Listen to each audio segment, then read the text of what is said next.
The screen flickered to life in the dim glow of Claire's office, the boutique's after-hours hush broken only by the soft hum of the laptop fan.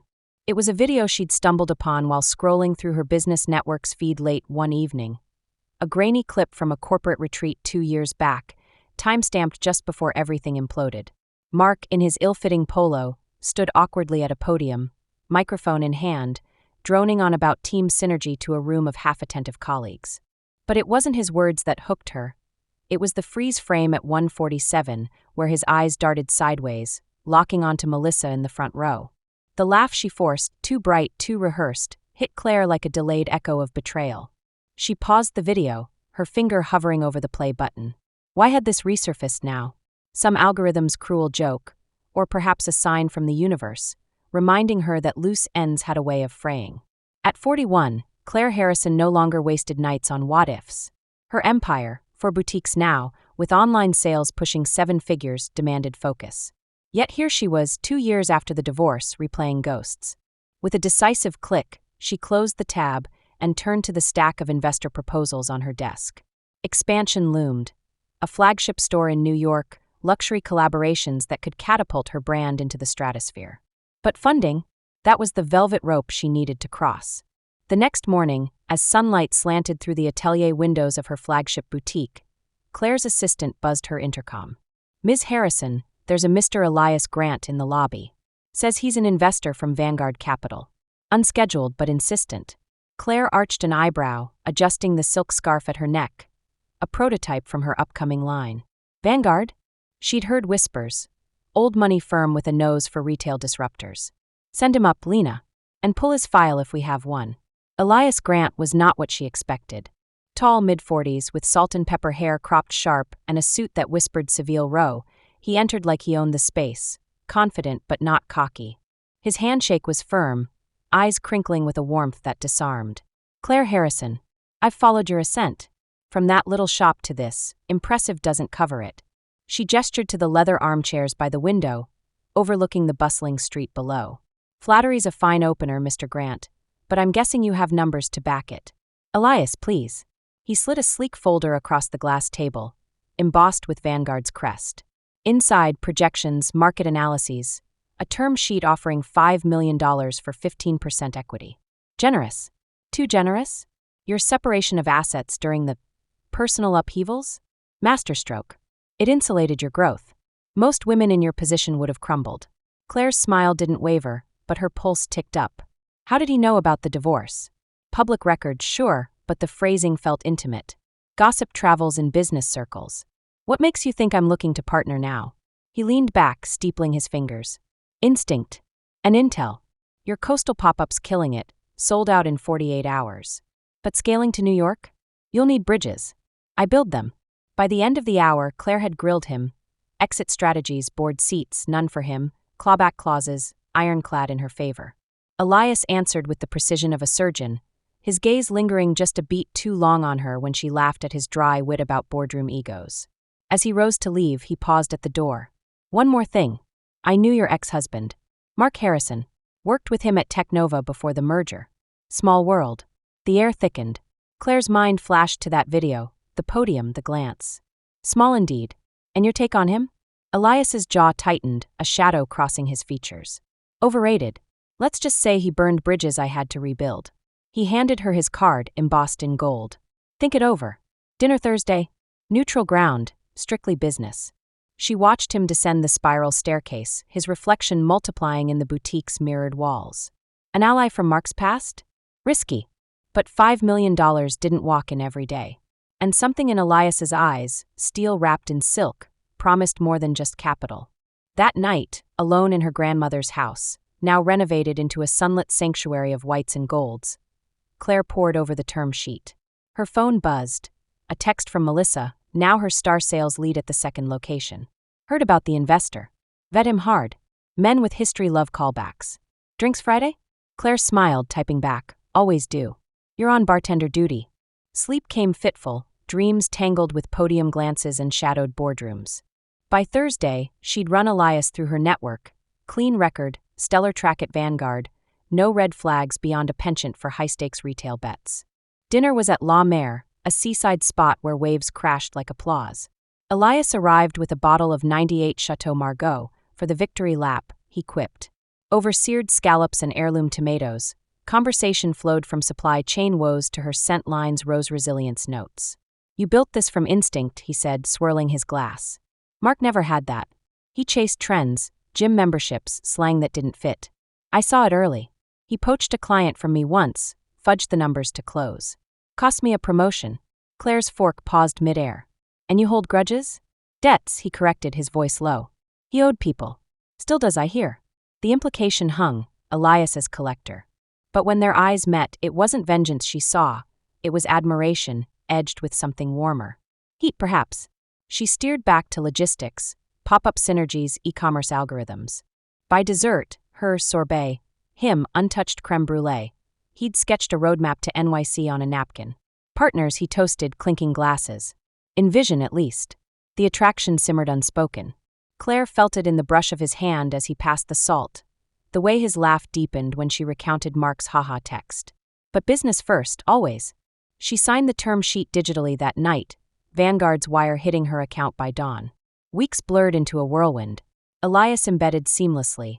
Strategy sessions in her office, site visits to the coastal pop-up where salt air tangled their hair.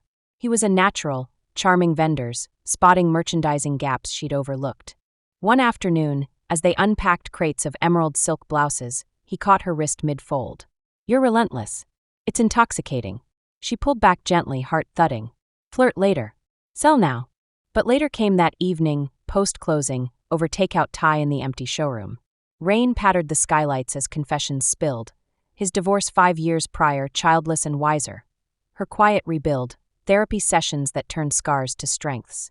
Mark underestimated you, Elias murmured, tracing the rim of his beer bottle. Foolish.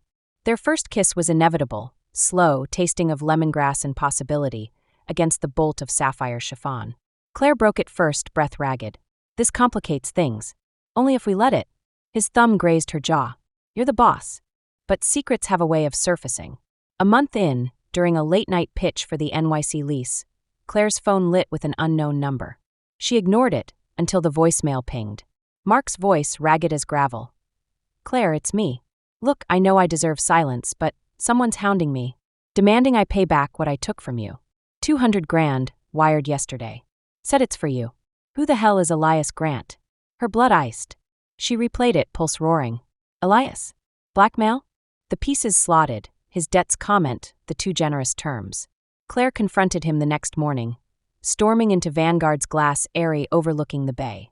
He was on a call, tie loosened, but rose when she burst in, door slamming. Tell me it's not true. She thrust the phone at him, voicemail cued. His face drained of color, then hardened. Claire, save it. Are you using him to settle scores? For me? Elias exhaled, sinking into his chair. Yes. And no. He gestured her to sit, voice steady as he unraveled it. At Technova, Mark hadn't just poached a client. He'd embezzled from a joint project, framing Elias for the shortfall. It cost him a year abroad, rebuilding from scratch. When Vanguard tapped him for retail, he'd tracked Mark's fall. The reprimand, the job loss, the scraping by on freelance gigs. I knew about the divorce. Saw your story in that mag, from heartbreak to high fashion. Admired it. Then I learned he'd shorted you that 200 from the joint account before you locked it down. Claire's fists clenched. She'd recovered most through the settlement, but that chunk? Vanished into his Miami fund. So you played vigilante investor? Investor first, he insisted, eyes locking hers. The deal's real, Vanguard vetted it. The blackmail? Personal. I wanted him to make it right without dragging you in. Thought I could keep it clean. A beat. Fell for you harder than planned. Complicates everything. She paced, heels clicking fury on marble. Betrayal's echo, Mark's text now this. But Elias wasn't Mark, his remorse rang true, laced with vulnerability she'd glimpsed in stolen moments. You should have trusted me. I'm not glass. I know. He stood, closing the distance. Won't happen again. Call it off. Claire weighed it. The wire, she'd confirm later, yes, deposited to her rebuild fund. The risk to their partnership. Keep investing. But the personal? On hold. Prove you're in for the long game. He nodded, relief softening his edges. Deal. Mark's desperation escalated. Texts flooded her blocked line via burner apps. He's ruining me, Claire. Help. For old times. Then calls to the boutique, disguised as concerned friends. Lena fielded them like pros, but one slipped through, Barbara tearful. He's spiraling, dear. Lost another gig. Blames this Grant fellow. Says you'll regret it. Claire's resolve cracked just enough for a reply text. Handle your son. I'm handling mine. But Mark, cornered, went nuclear. A week later, as Claire and Elias toured the NYC site, a gutted loft in Soho pulsing with potential, her lawyer rang. Urgent. Mark's filing a countersuit. Claims Elias manipulated the divorce settlement via undue influence. Wants half your Vanguard stake revoked, plus damages. Influence? Claire laughed bitterly, handing the phone to Elias mid-stride past scaffolding. He listened, paling. He's got screenshots, our emails, the napkin sketches. Twisted to look like collusion. Mark's scheme: hack Elias's personal drive, sloppy password from old Technova days. Spin their partnership as revenge porn against him. Tabloids would lap it up. Boutique boss and billionaire blackmail plot? Her brand, her babies, tarnished. Fury ignited. Claire didn't rage, she strategized. That night, in a Soho hotel suite business, she insisted twin beds. She mapped it with Elias. We turn his weapon on him. You leak the real embezzlement story to Technova's old board. Anonymous tip, ironclad proof from your files. I counter with his texts, the fraud docs. Make it public, the victim playing victim. Elias hesitated. Exposes me too. Partners, remember? She squeezed his hand, the line blurring. We win together. The counteroffensive launched dawn. Elias's tip hit. A whistleblower dossier to Technova alums, now C-suite at mergers. By noon, LinkedIn buzzed. Mark's name muddied in ethics threads. Claire's filing dropped. Exhibit A, his haha text. B, the Miami charges. C, fresh subpoenas for his freelance ledgers, riddled with ghosts. Mark cracked 48 hours in. He showed at the boutique, disheveled, eyes hollow, clutching a manila envelope like a lifeline. Rain slicked his coat, the designer jeans faded to thrift store pallor. Customers parted like the Red Sea as he spotted Claire behind the counter, restocking crystal clutches. Claire, please. He thrust the envelope, checks totaling the missing 200 grand, plus interest. I was wrong. Everything. Elias. He dug up the old stuff. Technova's coming after me. Lost my last client today. I get it now, the records, the separation. You were always steps ahead. She took the envelope, cool as marble. Melissa hovered nearby, arms crossed, a silent sentinel. Begging doesn't erase the board, Mark. Or the headlines you're about to make. His face crumpled. What do you want? Name it. The house. Half the nothing. Claire's voice cut silk sharp. You want absolution? Confess. Publicly. A statement. I defrauded my wife, my firm. No spins, no victims. Wire it to my lawyer by midnight. Desperation warred with pride. And if I don't? She slid a tablet across. Live feed of a press call, Elias at the podium, mirroring that old video, poetic justice. Then this happens. Ex-husband's embezzlement exposed. How one man's greed nearly toppled a fashion empire. Your sister tipped me, said you're dodging her calls too. Mark deflated, nodding like a puppet with cut strings. Midnight. He shuffled out, bell tinkling like a dirge. By 11:59, the statement landed, terse, damning. Technova's response. Lawsuit notice served at his motel. Claire watched it unfold from her office, Elias beside her, their shoulders brushing. No kiss, not yet, but trust rebuilt brick by partnership. Months later, the NYC flagship ribbon cut under crystal chandeliers, paparazzi flashing as Claire toasted. To second chances, not for the fallen but the risers. Elias stood at her elbow, hand light on her back, the attraction now a steady flame. Melissa manned the VIP lounge, her laugh genuine amid the elite. Mark, a whisper, relocated to Ohio, entry-level accounting, Barbara's reluctant landlord. That night, in the loft's penthouse, there's now post-grand opening. Claire cued the old video on the smart screen. Mark at the podium, oblivious. Full circle, she murmured, Elias's arms encircling her. Not quite. He nuzzled her neck. This one's better. He hit play on a new clip. Their Soho tour, her laughing at his vendor banter, unguarded joy. The hook that started it all, not Betrayal's echo, but a future's real. As the city hummed below, Claire leaned into him, the envelope of checks tucked in a drawer like a relic. Revenge? Child's play. Reclamation, with an ally worth the wait, that was the Empire's true thread.